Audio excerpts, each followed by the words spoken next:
Assalamualaikum warahmatullahi wabarakatuh. Saya Rizka Ismatul Jana, NIM 225335572 dari kelas TI 3B. Video ini saya buat bertujuan untuk mengerjakan tugas selanjutnya dari dosen pengampu Bapak Fauzan Mansur ST MKOM dari mata kuliah Jaringan Komputer. Nah, video ini kelanjutan dari penyampaian video sebelumnya terkait modul sebelumnya dari Netakat, yaitu sekarang penyampaian dari modul 8 sampai 10. Langsung saja menuju ke mulai ke modul 8-nya. Pada modul 8 ini yaitu tentang lapisan jaringan. Nah, di Netakat tujuan dari topik ini yaitu yang pertama yaitu memahami tentang bagaimana lapisan jaringan menggunakan protokol IP untuk komunikasi yang andal. Kedua, yaitu memahami peran kolom header utama dalam paket IPv4. Selanjutnya, peran kolom header utama dalam paket IPv6. Dan selanjutnya memahami atau mengetahui tentang bagaimana perangkat jaringan menggunakan tabel urutan untuk mengarahkan paket ke jaringan tujuan, dan juga yang terakhir fungsi field dalam tabel routing. Langsung saja menuju penyampaian dari saya terkait ringkasannya. Nah, lapisan jaringan atau OSI layer 3 menyediakan layanan untuk memungkinkan perangkat akhir bertukar data melalui jaringan seperti yang ditunjukkan pada gambar misal IP versi 4, IPv4, dan IP versi 6, IPv6 adalah protokol komunikasi lapisan jaringan utama. Nah, protokol lapisan jaringan lainnya termasuk protokol perutuan seperti Open Source Part First atau OSPF dan protokol perpesanan seperti Internet Control Message atau protokol atau IGMP. Nah, protokol lapisan jaringan ini melakukan 4 operasi dasar, yaitu yang pertama, mengatasi perangkat akhir, yaitu pengertiannya perangkat akhir harus dikonfigurasi dengan alamat IP unik untuk identifikasi pada jaringan tersebut. Selanjutnya, operasi yang kedua ada enkapsulasi. Nah, pada enkapsulasi ini lapisan jaringan merangkum unit data protokol atau PDU dari lapisan transport ke dalam sebuah paket. Nah, proses enkapsulasi ini menambahkan informasi header IP seperti alamat IP host sumber atau disebut juga dengan mengirim dan tujuan yang disebut juga dengan penerima. Selanjutnya ada routing. Nah, pengertian dari routing ini yaitu lapisan jaringan menyediakan layanan untuk mengarahkan paket ke host tujuan di jaringan lain. Nah, peran router ini adalah memiliki jalur terbaik dan mengarahkan paket menuju host tujuan dalam proses yang dikenal sebagai routing. Nah, operasi yang terakhir yaitu de-enkapsulasi. Nah, mirip seperti yang sebelumnya, tapi ada bedanya juga. Nah, ketika paket tiba di lapisan jaringan host tujuan, host memeriksa header IP paket tersebut. Nah, jika alamat IP tujuan dalam header cocok dengan alamat IP-nya sendiri, maka header IP akan dihapus dari paket tersebut. Nah, selanjutnya,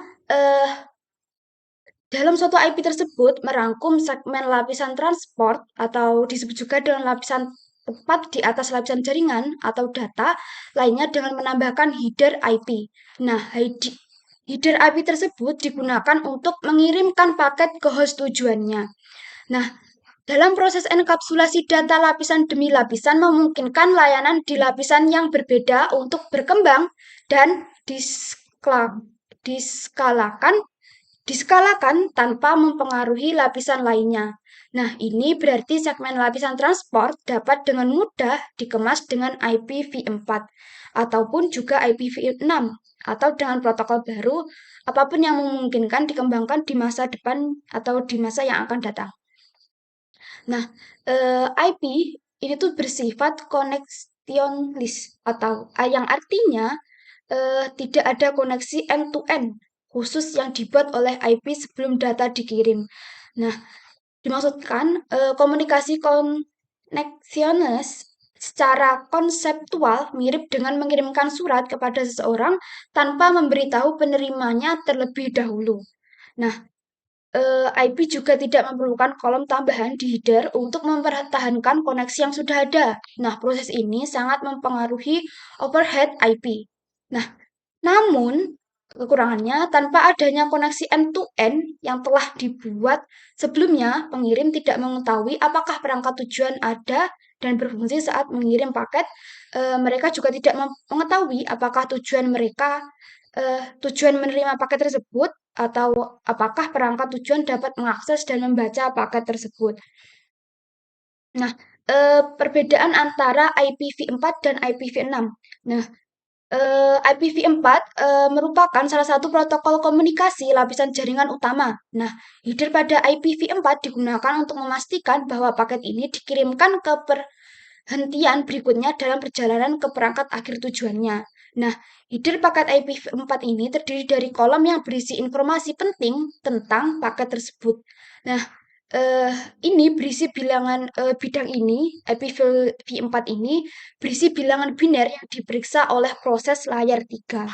Nah, sedangkan IPv6 berkembang itu mengatasi keterbatasan IPv4 dan merupakan peningkatan yang kuat atau signifikan dengan fitur yang lebih sesuai dengan kebutuhan jaringan saat ini dan yang dan jaringan yang akan mendatang atau berkembang di masa akan mendatang.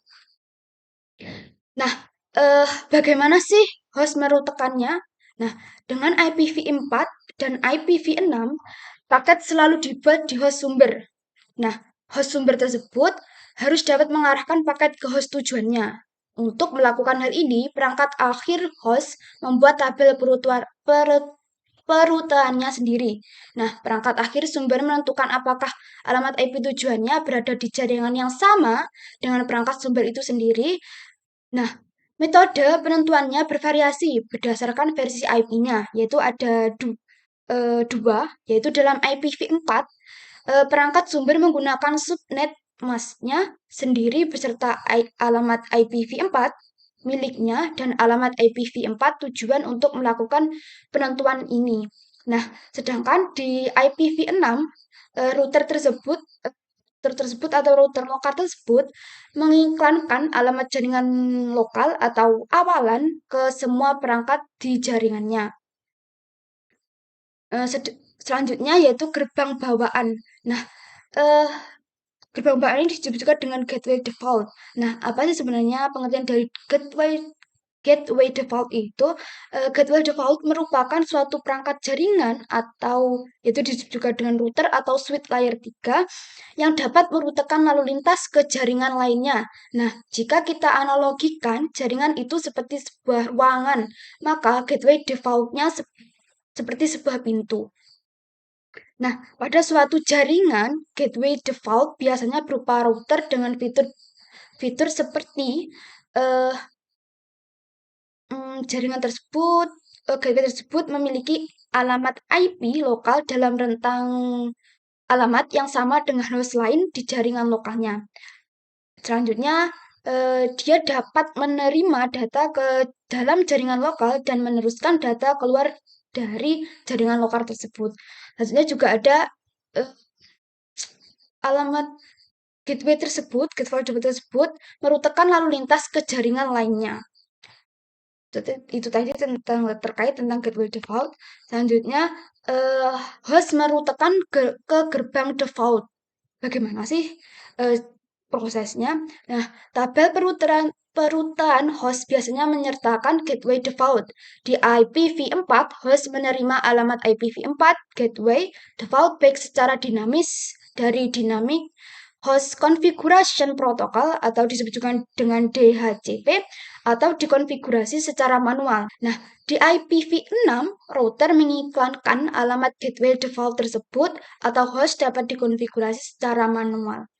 Nah, mengkonfigurasi gateway default tersebut akan membuat rute default di tabel routing PC. Nah, rute default tersebut adalah rute atau jalur yang akan diambil komputer.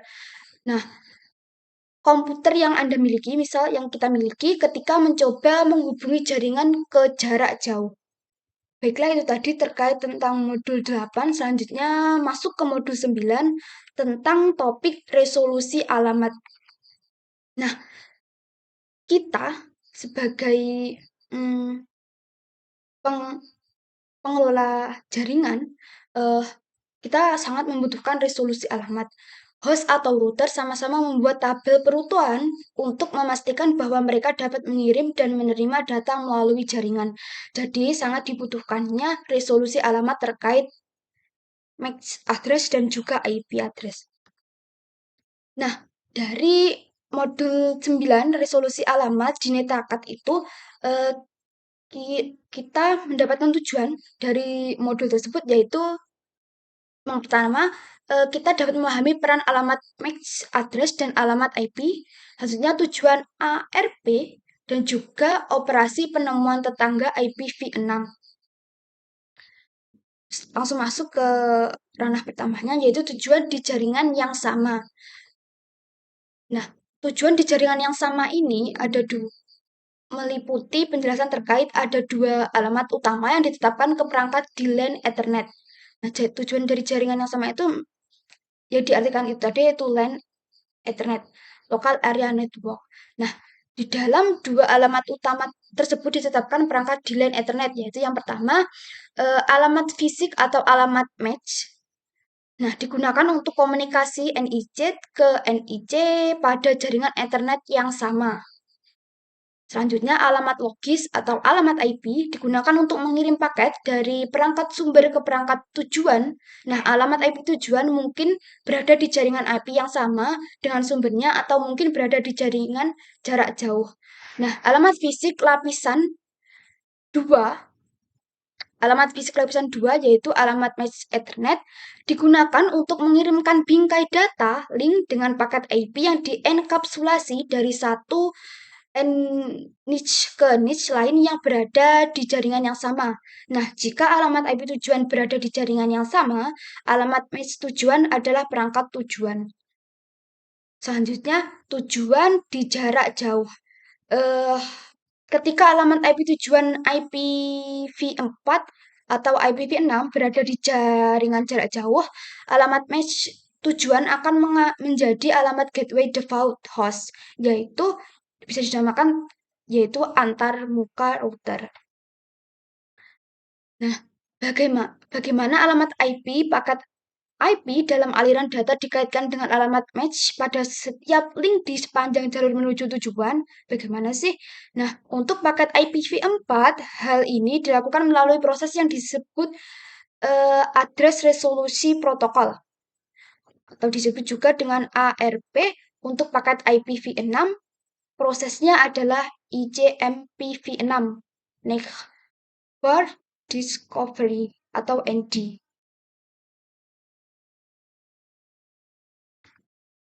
Nah, langsung saja menuju ke pengertian dari ARP. Protokol resolusi alamat atau ARP adalah yang kita perlukan untuk memetakan alamat IPv4 ke alamat match. Nah, eh, di netakat ini menjelaskan tentang cara kerja ARP. Nah, setiap perangkat IP di jaringan Ethernet memiliki alamat match Ethernet yang unik. Saat perangkat mengirimkan frame Ethernet layer 2, perangkat tersebut berisi dua alamat, yaitu eh, alamat match tujuan yang berarti alamat match Ethernet perangkat tujuan pada segmen jaringan lokal yang sama. Jika host tujuan berada di jaringan lain, maka alamat tujuan dalam frame adalah gateway default, yaitu router. Dan yang kedua ada alamat match sumber. Nah, alamat NIC Ethernet pada host sumber. Nah, ada dua, yaitu tujuannya, alamat tujuannya, dan juga alamat sumbernya. Selanjutnya fungsi dari ARP ini sendiri, yaitu eh, menyediakan dua fungsi dasar, yaitu yang pertama menyelesaikan alamat IPv4 ke alamat match, dan dua mempertahankan tabel pemetaan alamat IPv4 ke match. Selanjutnya setiap entry atau antrian atau baris tabel ARP mengikat alamat IPv4 dengan alamat match. Nah, eh, bisa disebutkan bisa disebutkan juga atau diartikan juga hubungan antara dua nilai sebagai peta. Ini berarti dapat menentukan alamat IPv4 di tabel dan menemukan alamat match yang sesuai. Tabel ARP menyimpan sementara cache pemetaan untuk perangkat di LAN. Nah, jika perangkat menemukan alamat IPv4, alamat match terkait digunakan sebagai alamat match tujuan dalam bingkai. Jika tidak ada entry yang ditemukan, maka perangkat mengirimkan permintaan ARP. Jadi, tujuan dari ARP tersebut yaitu ada dua itu tadi. Selanjutnya, peran ARP pada komunikasi jarak jauh. Maaf, itu tadi salah ketik. Yang benar komunikasi jarak jauh. Nah, dalam peran ARP pada komunikasi jarak jauh ini yaitu jika alamat IPv4 tujuan tidak berada di jaringan yang sama dengan alamat IPv4 sumber, perangkat sumber perlu mengirimkan frame ke gateway default-nya. Ini adalah antarmuka router lokal. Setiap kali perangkat sumber memiliki paket dengan alamat IPv4 di jaringan lain, perangkat tersebut akan merangkum paket tersebut dalam bingkai menggunakan alamat match tujuan router. Nah, alamat IPv4 gateway default disimpan dalam konfigurasi IPv host. Ketika sebuah host membuat paket untuk suatu tujuan, ia membandingkan alamat IPv4 tujuan dan alamat IPv4 miliknya untuk menentukan apakah kedua alamat IPv4 tersebut terletak di jaringan layer 3 yang sama. Jika host tujuan tidak berada pada jaringan yang sama, sumber akan memeriksa tabel ARP-nya untuk mencari entry atau antrian dengan alamat IPv4 gateway default. Nah, jika tidak ada entry atau antriannya, ia menggunakan proses ARP untuk menentukan alamat match gateway default-nya. Selanjutnya, pesan penemuan tentang tetangga IPv6. Nah, protokol Neighbor Discovery atau Discovery IPv6 terkadang disebut sebagai ND atau NDP.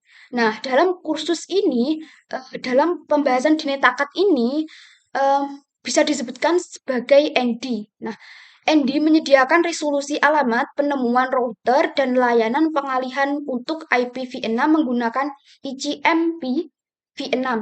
Nah, ICMP v6 ND menggunakan 5 pesan ICMP v6 untuk melakukan layanan berikut, seperti pesan permintaan tetangga, pesan iklan tetangga, pesan permintaan router, pesan iklan router, dan juga pesan pengalihan. Nah, selanjutnya pesan neighbor solicitation digunakan untuk pengiriman pesan antar perangkat seperti router alamat mirip dengan ARP atau untuk IPv4. Nah, perangkat mencangkup komputer host dan router.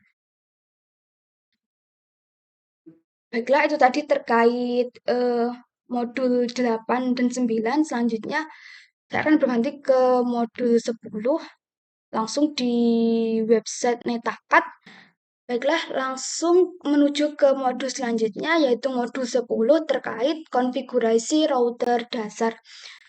Nah, pada konfigurasi router dasar ini, pada website Netakat, tentang pembelajaran di Netakat, itu mendapatkan seperti pemahaman terkait konfigurasi pengaturan awal pada router IOS Cisco dan memahami konfigurasi dua antarmuka aktif pada router Cisco IOS dan juga konfigurasi perangkat untuk menggunakan gateway default.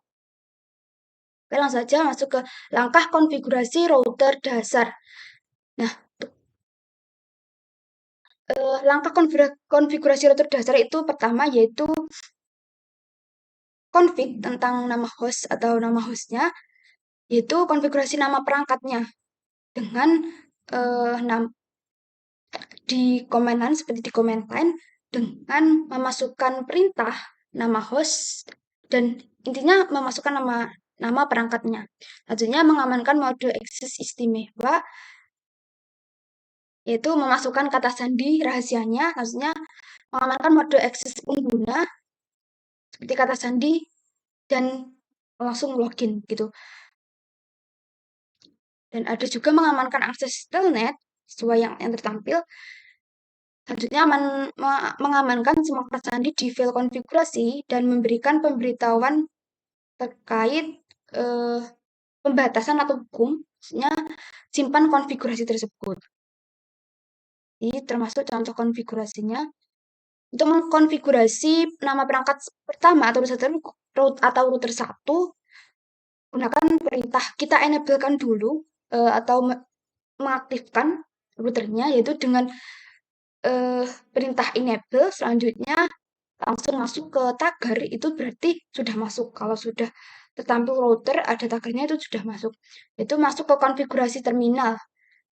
Nah, di konfigurasi terminal tersebut kita memasukkan nama routernya tadi yang kita miliki tadi sesuai dengan nama yang kita mau.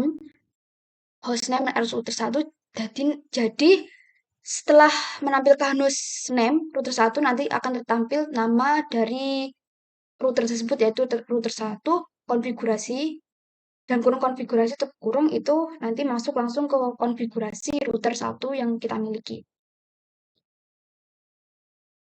Dan selanjutnya mengisi tentang login dan passwordnya.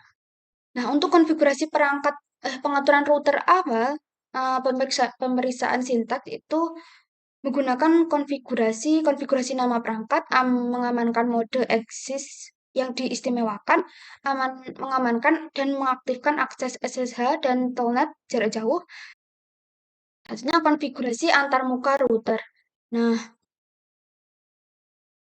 router kita yang kita memiliki konfigurasi dasarnya. Nah, untuk mengkonfigurasi antarmuka router tersebut, router tidak dapat dijangkau, suatu router tersebut tidak dapat dijangkau oleh perangkat aktif sampai antarmuka dikonfigurasi. Jadi sebelum kita melakukan konfigurasi, router tersebut tidak dapat dijangkau atau melakukan pekerjaannya gitu.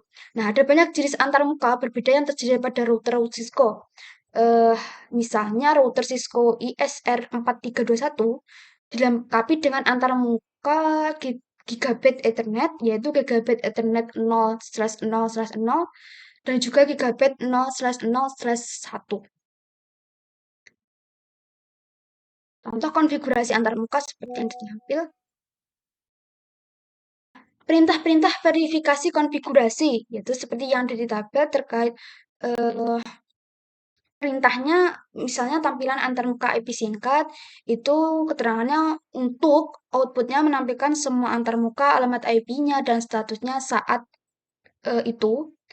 Nah, selanjutnya ada tampilan rute IP untuk menampilkan isi tabel routing IP yang disimpan dalam RAM, dan juga tampilan antarmuka menampilkan statistik untuk semua antarmuka pada perangkat, dan sebagainya, dan masih banyak lagi. Nah, juga tampilan antarmuka IP menampilkan statistik IPv4 untuk sebuah antarmuka pada router.